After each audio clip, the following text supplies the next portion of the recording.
So up until this point, we've done transient material balances, they're super important. But a lot of times you have to couple your material balances with your energy balances. So you could have more than one material balance, but there's only one energy balance per problem. So how does the energy balance work? Now, this is review because you've all learned this already in Chen 205, but I want to make sure that we're all kind of have the same solid foundation. So just to remind you, every balance is accumulation equals in minus out plus generation minus consumption, right? So as usual, accumulation is your time derivative. It's your time derivative of what? It's of your variable that you're taking account of that's in your system. So if it's energy, it's the time derivative of the energy in your system. It's not the time derivative of the heat flow rate. It's not the time derivative of your work rate. It's the time derivative of your energy. Okay. Then you have in minus out, and these can be two different things. This could be flow, actually three different things for the energy balance. So for the material balance, in minus out is just flow. For the energy balance, it's flow, like flow streams, plus heat, plus work. So you have mass flow, energy carried in and out of your system because you have things like material flowing in and out of your system, but you also have heat that can come in and out of your system and work. And of course, generation and consumption is reaction. So if you have a heat of reaction, that's how generation and consumption happen. Now for accumulation, like I said, it's the accumulation, it's the time derivative of the energy that's in your system. So you have d, e, dt. And it's e superscript t because it's the total energy of your system. That is, it's not on a per kilogram or per mole basis. So the total energy in your system can be broken down into three different total energies.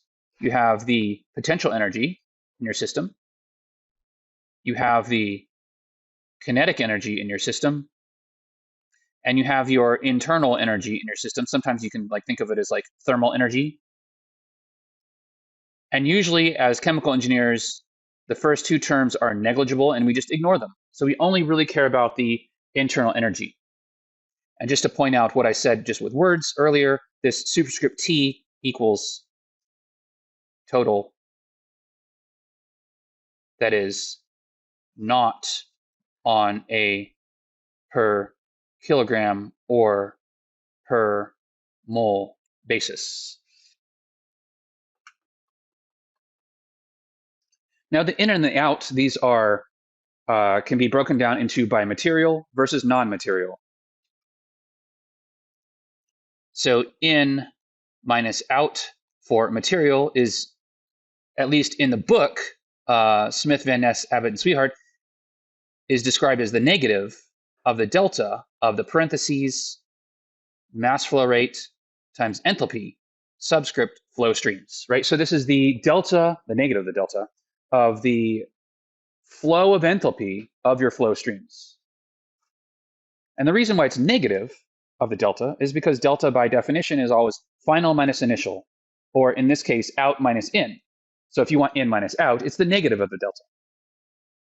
Of course, you can convert this into on a per mole basis and have a molar flow rate instead of a mass flow rate. And the reason why this is enthalpy that's flowing in and out that you care about and not internal energy flowing in and out is because you do have two things flowing, right? You have your material flowing in, which has its own internal energy on the basis of, usually it's temperature, but also it could vary with pressure, right? So just imagine, it's mostly temperatures. That's what I'll talk about, right? So you have a particular temperature, like a hot feed stream maybe, that's carrying internal energy into your system. But in addition to that, that stream has to push its way into the system. It's actually doing PV work on your system. And so internal energy plus PV work equals enthalpy. And so that's why you have your enthalpy that you care about in your flow streams. There's also rate of flow of energy by non-material, and that would be your Q dots plus your shaft work dot.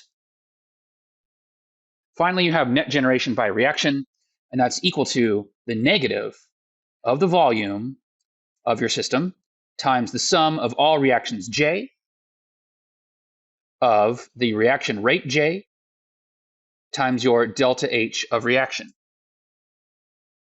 which is delta H superscript O for standard, subscript T ref, because your delta H standard has to be given at a particular reference temperature, 4, comma, reaction J, right? So this is your reference temperature that you choose for your particular problem.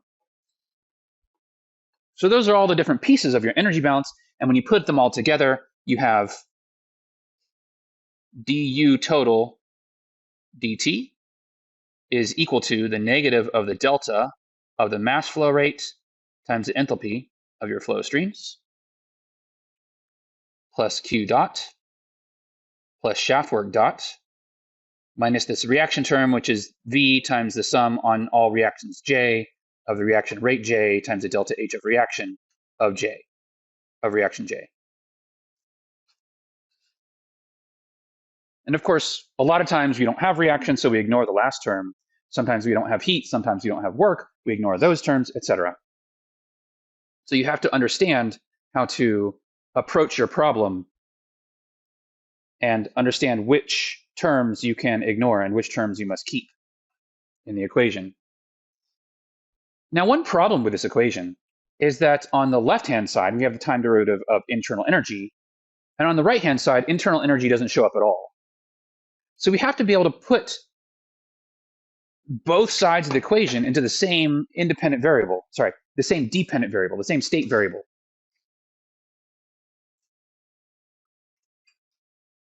With the energy balance, because internal energy and enthalpy typically are really, really strong functions of temperature and are only poor, like weak functions of pressure, a lot of times it's just temperature that we care about.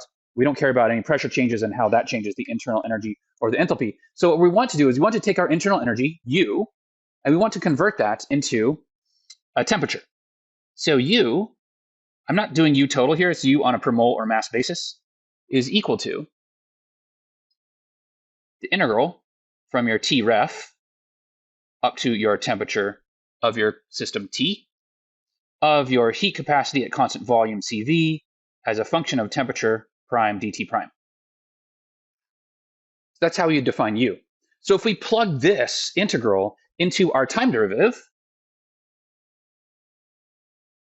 then du total dt is equal to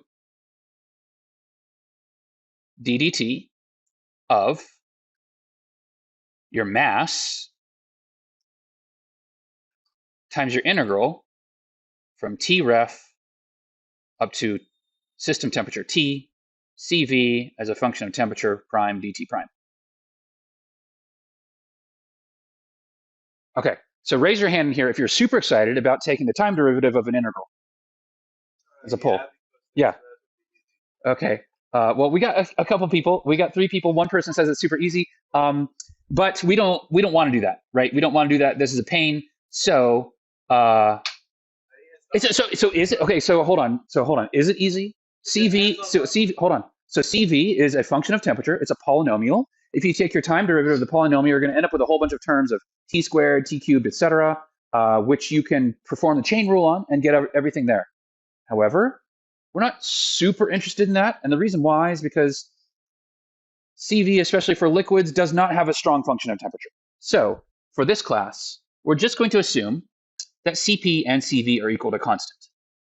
So our U total is going to be equal to mass times our constant Cv times our delta T, T minus T ref.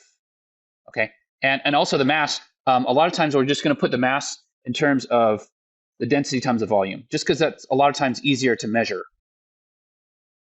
Okay, so ultimately, what this means is our time derivative, du total dt, is equal to, since Cv, I said, is a constant, it's going to come outside the derivative. So Cv times the time derivative of whatever else is left in the definition of U. That would be mass, or rho times volume, times T minus T ref. Cool. Now, a lot of times, mass is also constant. So if mass constant, then we can also say this is equal to rho v cv of the time derivative of t minus t ref, which is equal to, I'm going to run out of room here, so I'm just going to spill into the white space, rho v cv times the time derivative of the temperature of your system minus the time derivative of your reference temperature. Okay, so question, what is the time derivative of our reference temperature? So reference temperature is something that you pick when you solve the problem. How does that reference temperature change in time? It doesn't. It's zero, right? The time derivative is zero. Okay, so this last term here can be crossed off if mass is constant, right? We had to make that assumption before we got here. So if mass is constant, you can cross that off. And ultimately then, therefore, the left-hand side of our energy balance is equal to rho v cv times the time derivative of the temperature of our system. I keep saying this all out, the time derivative of the temperature, because I don't like saying dt. That sounds weird. So I don't usually say that. Sometimes I say d capital T, d lowercase t, but that's also a mouthful. All right, but also if Cp is constant, the enthalpy terms here in our flow streams, they do not carry with them an integral. It's just Cp delta T, right? So the enthalpy of stream I is equal to the heat capacity of stream I, which might be an average heat capacity, and that's fine. You can calculate that, times the temperature of stream I. This is not the temperature of our system. This is the temperature of stream I, which could be the temperature of our system, especially if it's an outflow stream. Ti minus T ref. It's the same reference temperature that you choose for the whole problem, right? And this is for flow stream I.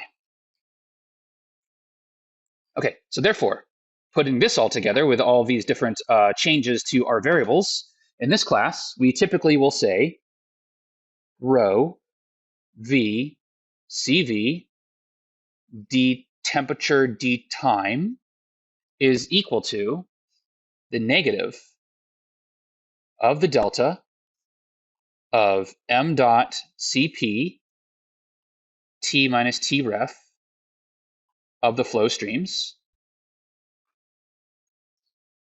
plus q dot plus shaft work dot minus your reaction terms, v, the sum on all reactions j of the reaction rate j delta h of reaction j.